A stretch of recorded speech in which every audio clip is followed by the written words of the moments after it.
So hi everybody, thank you for joining us today. My name is Darlene McLennan and I'm the manager of the Australian Disability Clearinghouse on Education and Training, ADCET for short. Today's webinar is being live captioned. To activate the captions, you can click on the CC button in the toolbar that's located either at the bottom of your screen or at the top.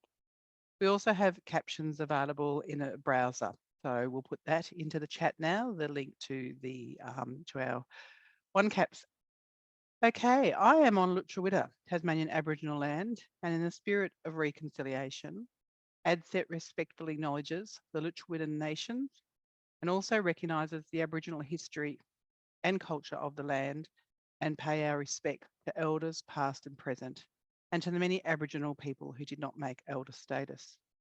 I also acknowledge all the countries participating in this meeting and also acknowledge their elders and ancestors and their legacy to us and any Aboriginal and Torres Strait Islander people participating in this webinar. I also invite you to write in the chat on which lands you are coming to us from. That would be fabulous, or into the chat. Okay, today's webinar, Enabling Inclusive Employability. Designing work integrated learning that supports students in uncovering who they are and who they want to become, which is being presented by Emily Jones, a PhD candidate at the University of Wollongong. This webinar will provide an overview of Emily's doctoral research project that explores utilising UDL principles to design work integrated learning. The study seeks to understand how to design the design of will, experiences, enables or inhibits higher education students' perceptions of employability. This presentation will include an overview of the research aims, the different stages of the research, and the concepts of using UDL for will. For those that follow ADCET in our newsletter or our website, you know that these two areas are very passionate to us, UDL and also inclusive will. So this is a fabulous presentation to be able to offer you today and to connect with Emily, and hopefully this will just be one of the many conversations that we start with her in this area.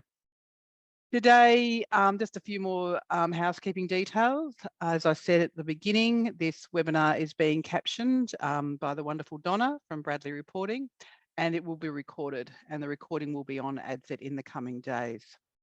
If you're having any difficulties technically wise, please email us at admin@adcet.edu.au. Emily is going to share a presentation with us for around 20-25 minutes.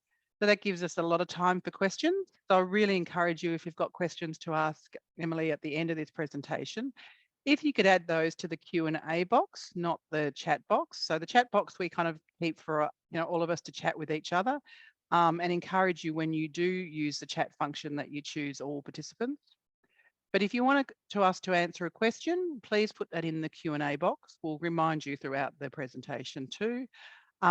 So we will use that to ask the questions. There will also be the capacity to upvote, so you can vote for the favourite questions. So hopefully that gives us an idea of what people are really wanting to hear about.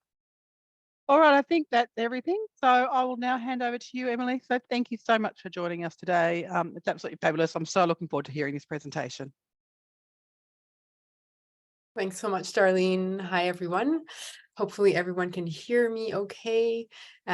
Just send a signal if you can't. I'm working on a couple of screens, but I've got the chat in the background, so please let me know or jump in to interrupt me if anything isn't showing up as it should. So as was mentioned, my name is Emily Jones. I use she, her pronouns, and I'm a white woman with short, dark hair. I'm wearing silver glasses, and I'm wearing a dark colored cardigan, and behind me is a blurred white background. So thank you very much for having me. I'm so pleased to be here to speak about my research. I'm a candidate in the PhD integrated program at the University of Wollongong, and the research that I'm undertaking is in inclusive work integrated learning. You might tell by the accent that I am not from Australia. I'm Canadian. I am based in Toronto, Canada. And I currently work as the Director of Student Success and Career Navigation at Toronto Metropolitan University. So as I get started, I want to acknowledge the land that I join you from today, which is the Dish with One Spoon Treaty Territory. The Dish with One Spoon is a treaty between the Anishinaabe, the Mississaugas, and the Haudenosaunee that bound them to protect the territory and the land. And I'm acknowledged and I'm grateful to the nations whose land I live and work. So whilst I'm based here in Toronto, I have some deep ties to Australia. I'm married to an Adelaidean. I spent 7 years living and working in Sydney across the higher education and community sectors. And I moved back home to Canada in 2017. And of course, I find myself still connected to Australia through my PhD work at the University of Wollongong. So as I said, I'm here to present the plan for my research titled Enabling Inclusive Employability. And the focus of my research is on the design of work-integrated learning that supports students in uncovering who they are and who they want to become. I'm still at the very early stages of my research, having just recently obtained ethics approval from the University of Wollongong, and I anticipate to begin collecting data early next year. So there's a few reasons why I chose this topic. The first is that in my day-to-day work, I support a team who oversees a number of cooperative education programs where students alternate study terms and work terms. And the university at which I work has a very diverse student body, with more than half of our 46,000 students identifying with one or more equity groups. And a significant proportion of our students also identify as being first in their family to attend university. So what I've observed over the years working at Toronto Metropolitan University is that we prepare students to engage in the world of work in a way that reflects limited and very limiting beliefs about young professionals in different fields. I often question whether our programs serve as sort of conveyor belts where we're putting these beautifully diverse students on at one end, and then at the other end, they're all shaped in the same singular belief of what a young professional should be. So I was curious to explore whether work-integrated learning could be designed in a way that recognizes multiple ways of knowing, doing, and being professional in a way that's inclusive of all students. So the overall aims of my research, the study will seek to explore students' experiences of inclusion or exclusion in work-integrated learning, academics' needs in designing inclusive work-integrated learning. So what do they need to know about inclusive design for WIL? And then I'll also be exploring the applicability of universal design for work-integrated learning. In terms of the significance of the study, I'm hoping that it will expand on existing models of WIL so that all students have access to success in work-integrated learning. And I hope that it will also broaden definitions of employability, which is inclusive of a diverse student population. So in terms of a bit of background, so work-integrated learning, I know you all are familiar with work-integrated learning. The definition that I'm using in my work is the definition from the University of Wollongong, defined as activities that integrate work practices with learning in an academic institution. So WIL provides students with exposure to work-based activities related to their field of study to better prepare them for their careers post-graduation. And as I'm sure you are all aware, WIL programs have been found to generate a range of outcomes in students' careers, their academics, as well as their personal development.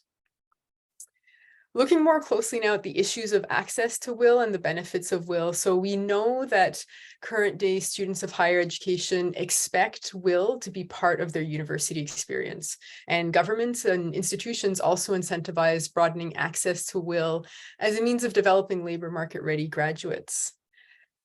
Research to date has found that the benefits of WIL include students persisting with their studies, students choosing to remain in higher education, and importantly, students experiencing positive employment outcomes post-graduation. However, these positive outcomes aren't experienced equally by all participants of WIL. So the research that I've come across has shown that WIL participants from diverse groups can face barriers accessing success in WIL. Students from diverse groups who don't have access to the social and cultural capitals that are held by dominant groups in the workplace are particularly disadvantaged. So these students face barriers demonstrating employer-held ideals of professionalism and employability, and thus may not be experiencing the full breadth of positive outcomes that we expect from WIL. And compounding this issue is a gap in the data on the WIL experiences specifically of diverse students. And there was very little research on equity, diversity, and inclusion considerations in work-integrated learning. So this contributes to a gap in recognizing the limits of accessibility and inclusion in WIL programs. What we tend to look at when we look at WIL research is we report on outcomes in a very broad way. So we're reporting on all student participants without necessarily looking at the diversity within those student cohorts. That's what I'm interested in doing in this research. So in terms of my research questions and the aim, so the research will be centered around a primary question: how can we design will activities that benefit all students? And to answer this question, I'm looking at 3 sub-questions. How does the design of will influence students' experiences of inclusion in will? What are the needs of university academics in designing inclusive will? And how might universal design for learning align to the design of will pedagogy? So the aim of the research is to understand how to design inclusive will by doing 3 things. The first is by understanding students' experiences of inclusion in workplace-based will. The second is understanding the needs of will educators to enable designing for inclusion. And the third is to explore the applicability of universal design for learning to work integrated learning. So why UDL specifically? Well, it's been proven to optimize learning for all people or for all learners, and it reduces the need for one-off accommodations to facilitate inclusion and rather designs learning that's accessible for everyone from the start. So in a resource-limited context like higher education and the labor market, universal design for learning is a framework that might benefit all in the application to work integrated learning. So I'm interested in exploring that. I do want to acknowledge that there is a very complex ecosystem that is will, and even more complex is the design of and delivery of accessible, inclusive, and equitable work integrated learning. So there are many factors that can influence a student's access to an experience of will. So there's the design of will experiences, there's the employer partners buy-in and their capacity for change, there's the faculty buy-in and capacity for change.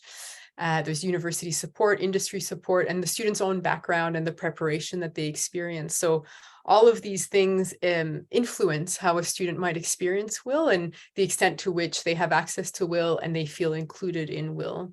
So studying the influence of each of these factors could be a PhD on their own. So I do want to make sure that I'm clear. I'm narrowing in on the design of will and specifically looking at finding empirical evidence on the inclusion needs for will design. So what is it about the way in which we design will that could be changed to make will more inclusive?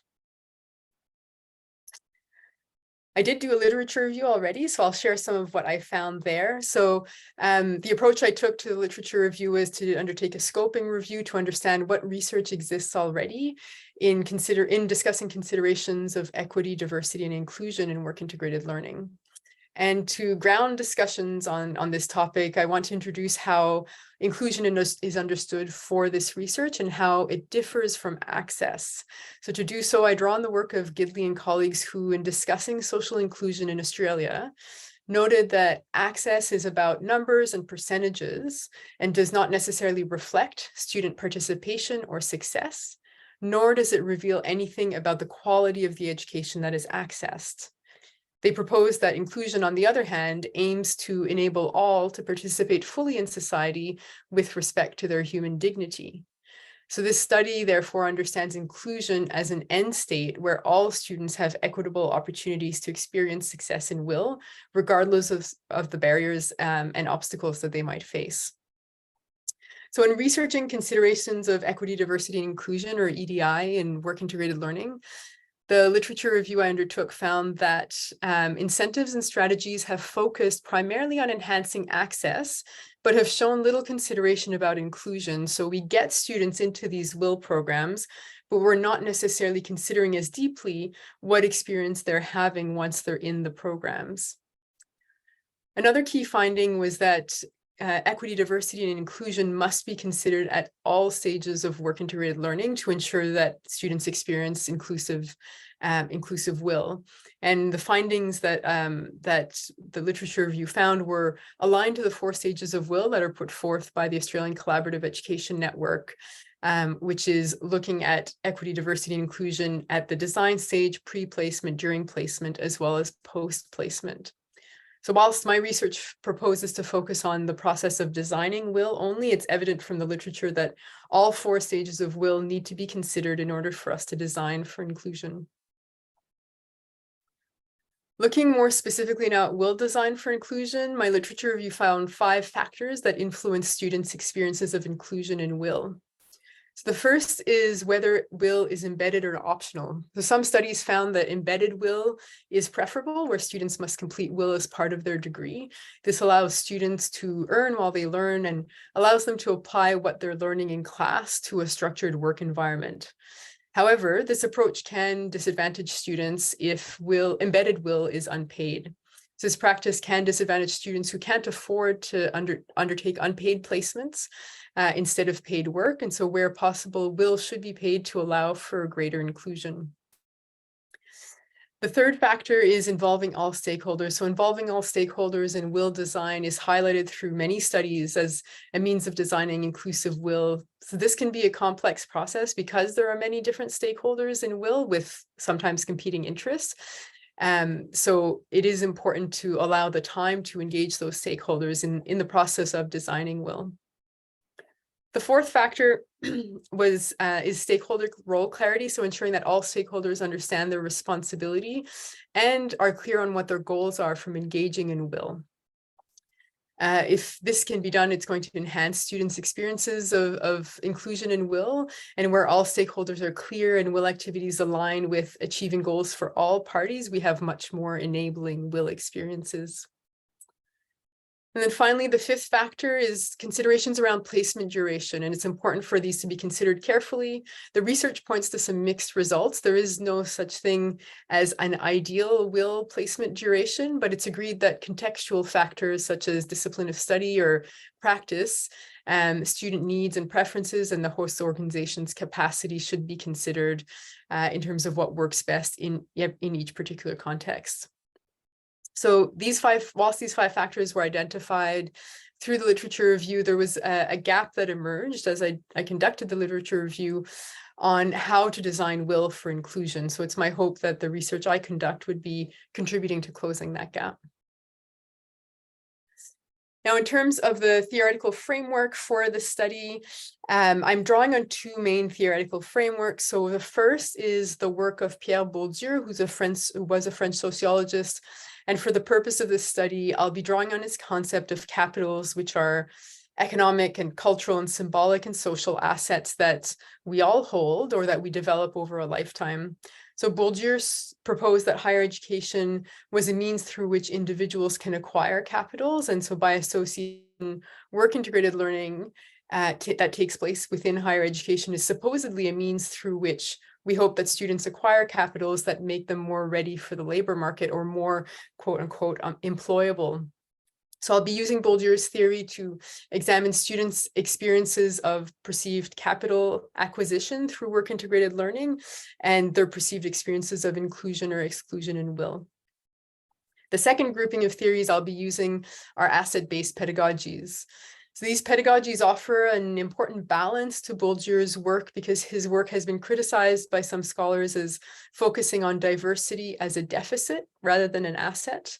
So where Bourdieu's work enables an understanding of the influences of what's happening when a student undertakes will activities in the labor market, asset-based pedagogies will frame the exploration of the design for more inclusive will activities, and asset-based pedagogies align very well with the Universal Design for Learning framework. In terms of the methodology for my research or how I plan to undertake this research, so that there will be two research sites, of course, at the University of Wollongong, as well as at Toronto Metropolitan University due to my role here. The study itself will have 4 distinct stages of research, and stages 2, 3, and 4 will each engage different research participants. So stage 2 will engage undergraduate students who have completed at least 1 semester of workplace-based will and who are first in their family to attend university. So this group of students is of interest in particular to me because they make up a growing proportion of the university student population, both in Australia and in Canada. And these students often hold multiple intersecting identities. So this group faces unique barriers navigating will as they often lack the workplace-specific social and cultural capital that's held by their peers from dominant groups. So I'll be interviewing students about their experiences of workplace-based will and specifically any barriers to inclusion that they experienced as first-generation students, and also asking them to share other parts of their identity that they believe may have contributed to their experience of inclusion or exclusion in will. Excuse me. The third stage of research will engage academics who design will. So these academics will be invited to respond to a survey that will assess their knowledge and attitudes towards designing will for inclusion. I hope if you are an academic who designs will who is here, you may get this survey and would respond to it. So after this survey of academics who design will, a model of universal design for learning applicable to will be conceptualized. And in the final stage of research, I'll be engaging members of national will associations such as the Australian Collaborative Education Network and Cooperative Education and Work Integrated Learning Canada. And I will be running focus groups with their members to explore the applicability of this model of UDL for will.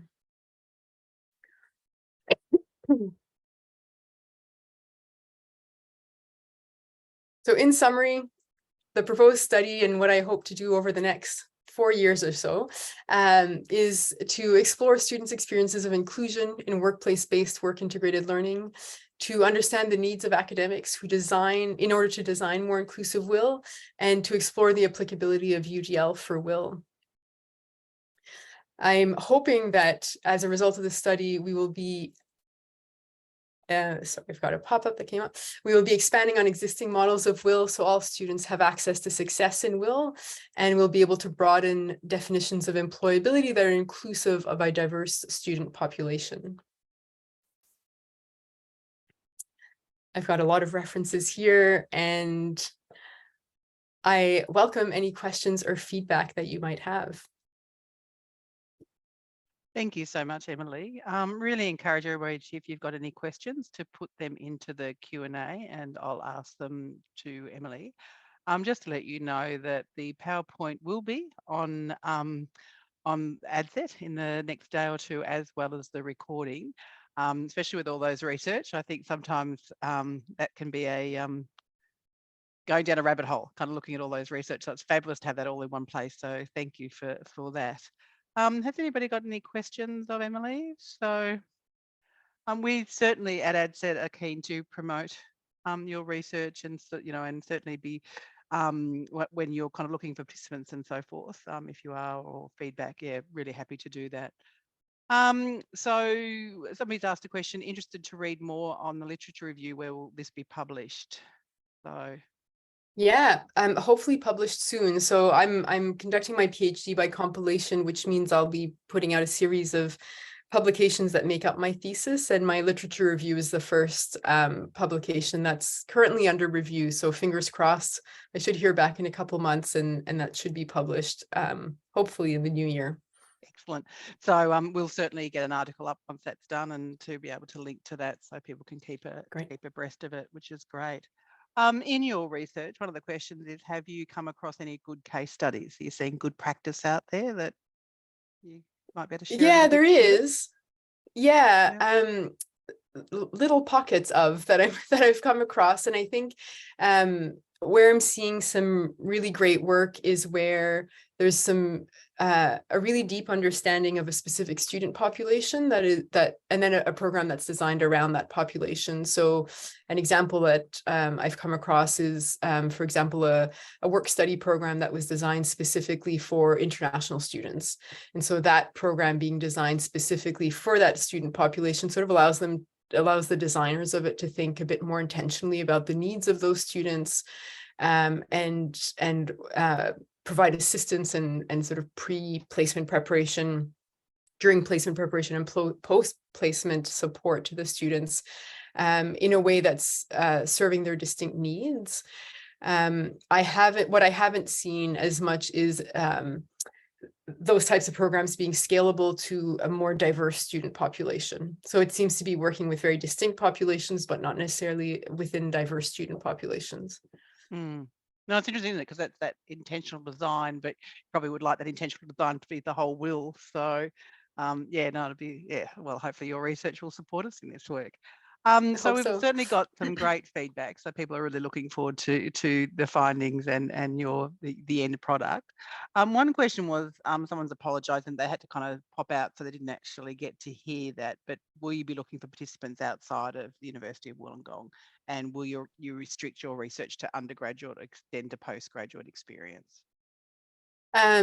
So the first part of that, I do have to restrict it to the University of Wollongong just for ethics purposes. Although I'd love to engage students at other institutions for the purpose of my PhD. Yes, I would probably look to expand that after the PhD is done, just to continue understanding the needs of students.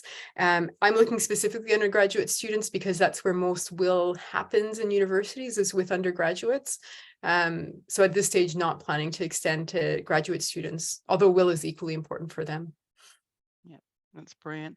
Someone's asked to Emily, and Emily's asked Emily, how do you gather participants through or how do you, gain trust, and also making academics see it as viable? So any hints or tricks to that? Gaining trust in terms of the student Yeah, participants. yeah. Yeah, absolutely. So I'll be recruiting students through either their subject coordinators, so people they already know at the University of Wollongong, and here in Toronto, because my office oversees the programs that I'll be recruiting from, there's already a sort of relationship that's developed with the students. At least they have a relationship with our office, so there's a certain level of trust that's developed there. In terms of recruiting the participants, it's certainly challenging to do research with students at any time. They're really busy. They've got lots of things on. And so asking them for an hour of their time to sit down for an interview is a lot. So I'm hopeful. I'm aiming for 15 students from each institution. I'm hopeful that I can get that. I forget the second part of the question about academics. It was around academics and getting for them to see the benefit in and viability of Yeah. research. I completely acknowledge the incredible pressures that are on academics, and asking them to now think of will design in a different way is an extra thing that we're asking them to do that they're probably not paid for, and they're probably not getting any relief for, and all of the things. And so what my hope is that we make it as easy as possible for them to make small changes so that it is a more inclusive experience for their students. I don't think that there are significant changes that need to happen to some of our existing will models in order to make them inclusive, but those steps need to happen so that more students can see themselves participating and succeeding in these programs. So trying to make it as easy as possible whilst acknowledging all of the challenges they experience. Definitely.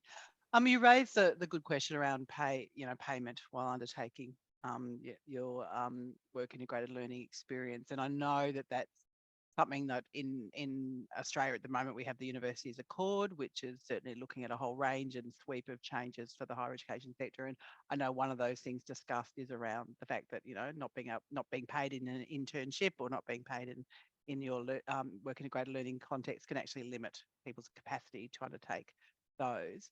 Have you found any programs that help fund will from both employer and student?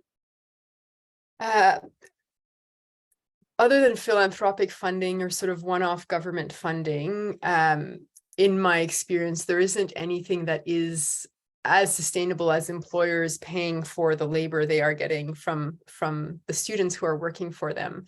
And in some instances as well, that sort of three-way arrangement where students are getting paid from sort of a separate entity can be very complicated for universities to administer. So there is reluctance to take some one-off funding, because if the next cohort of students doesn't have access to that funding, then there's some sort of inequity that's experienced there. So I acknowledge that's also a challenge. There are some disciplines and some industries where historically it's so entrenched that students will complete their internships or their work terms unpaid. But we continue to see that means students are excluded from those disciplines because they just can't afford to undertake those unpaid placements. So at some point, there's got to be some give in order to ensure that we get more students coming through those really important programs. Definitely. Another question from David. Do you have any comments about the role that assessment plays in exclusion, inclusion? Yeah, absolutely. And there's lots of in my literature review, I came across a lot of existing research that looked at exclusionary assessment practices. So at the point of assessing, that's where we're really passing judgment on these students and saying whether or not they fit a model of employability or a model of what a professional should be.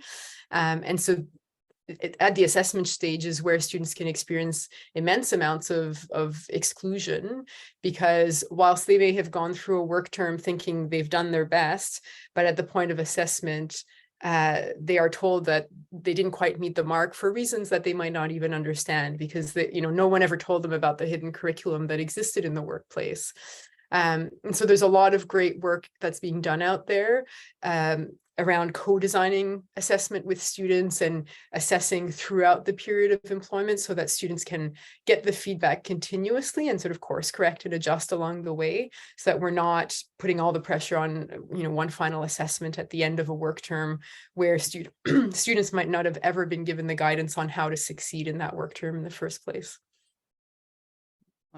Leonie's given a shout out for the Australian Collective Education Network Conference, which is happening in October next year. So hope that you present at that. So there you are, you're invited back to Australia. So yes, well, I'm actually planning my next trip around that conference. So I'm hoping fabulous. To be there. Yeah. Oh, that's great. No, that'd be great. So someone's just written, they're looking forward to the publishing. Just wondering if all discipline WIL programs are considered in the research. Yes, yep. So we're casting our net fairly wide to the limiting factor will be that it has to be workplace based. So it would be any discipline that allows for workplace based WIL. So meaning a student is doing the placement in the workplace rather than a WIL experience that they might have done in a classroom or a simulation. Yep, excellent. Michael's just asked, is there a reason why the host employers' perspectives are not being included here? Because I think that would be a PhD on its own. And there's a lot of folks who've done some great research on what happens in terms of how we can influence host employers to provide more inclusive experiences. And I sort of gave that answer that it could be a PhD on its own, because that's what I keep hearing from my supervisors. I keep going around of like, well, what about this factor? And what about this factor? And I really had to just narrow it down to WIL design and academics who design WIL. But not for the purpose of the study, but there's some great research being done out there around the role host employers can play. Yeah, it's so difficult, isn't it, trying to narrow down the scope of these things, because they can just be so huge. I did find we did do a webinar on one of the ADCET, I never know how to say ADCET properly, projects around supporting host employers. So I don't know if any of the team can actually quickly find that. I was just trying to find that now and put a link into the chat for participants if they want to go back and listen to that webinar and get information on that, because there's some great resources out there for host providers that were supported through ADCET to do. Leonie just asked, are you only focusing on work-based WIL or also considering online WIL placements? So I'm looking at workplace-based WIL, but that work can have been completed in a hybrid or remote manner. So if a student is working for a company, but they're working remotely, that would count towards my research, but I wouldn't be considering any student that has completed a purely online experience with no interaction in the workplace. Hopefully that answers your question. Excellent. You also mentioned something about finding differences between inclusiveness and accessibility in WIL. I missed parts of this when you spoke about it. Could you touch on that again? So I think a lot of us, and I include myself in this, who oversee WIL programs, we pride ourselves on the number of students that come through. Every year we have more and more students that are accessing our WIL programs, and we think that in and of itself is great, which it is, because we want more students experiencing these things. But that is only giving students access. We're getting them into the door, but we're not necessarily asking ourselves, what do they experience once they are in the room, once they're in the workplace. And so access is looking at who's getting through the door. Inclusion is looking at what is the experience that those people are having once they're in work integrated learning, and is that experience inclusive and accepting of who the diversity of people that come through the door. Does that make sense in I terms think it of does. distinction? Yeah, it does. Very interested in hearing more about stakeholder engagement and the stakeholder role. Academics would find engagement of specific team expertise saves issues during the placement, for instance, the disability and accessibility advisors. In your research so far, have you seen any good examples of stakeholders working well? Not many. Again, it's these sort of one-off examples of, I think, having a really good group of people who come together and who are genuinely interested in achieving the same goals. I think that's the key piece, is having alignment across the goals, understanding what the purpose of a WIL experience is, and all genuinely agreeing to that purpose. Where we have issues with stakeholders, or where we might disconnect, is where the employer partner is just looking for free labor or cheap labor, and the university is just looking to place a student so they can report that number, and the academics also just trying to get through the semester and wants to just place their students and have a high placement rate. All of those goals are very disconnected, and are disconnected from the student who is wanting to get relevant experience in the labor market. So if the stakeholders can align on what their goals are, and there could be many goals, then we see some more positive working relationships with the possibility to make more inclusive experiences. Indeed. And just final question, unless someone else pops one in. Oh no, we've got another one there. So that keep coming, which is great. Here we were thinking we're going to give everybody an early minute. In your literature review, have you found any interconnection between sound inclusive WIL practices and sound employment strategies for people with disabilities by the same institution? The short answer is no. No, I haven't. And I'm reluctant to sort of elaborate any more on that, because I haven't looked specifically at students with disabilities as a particular cohort. Most of my research is looking at students who are first in family, and then more broadly students from diverse equity groups. So haven't looked at specifically students with disabilities. Fine. And then will you be asking about the role of co-workers versus managers and supervisors? So yeah, that's part of my student interviews. So asking them about their overall relationships with people in the workplace, and how that has influenced their experience in WIL. Yep, excellent. Well, that's it for the questions. So thank you so much, Emily. For Thank you. those, we did put in the chat our building host organisation capacity to provide safe and equitable WIL, which was funded through ADCET. So that's there for people to follow up on if they would like to read or hear more about that presentation. Thank you so much. This research is really exciting, and I think everybody in the audience, are saying exactly how, and feel exactly how I feel. It's so exciting someone's focusing on this work, and we really look forward to the outcomes and outputs. So thank you so much, and we will keep the conversation going. And thank you everybody for joining us. We haven't got another webinar set for this year. We hope to have one coming up soon. So if you haven't signed up to our newsletter, please do. We will also send out a survey just to get your feedback, which also asks for any ideas you have for future webinars. So thank you, everybody. Have a great day, and we look forward to catching up again soon. Take care.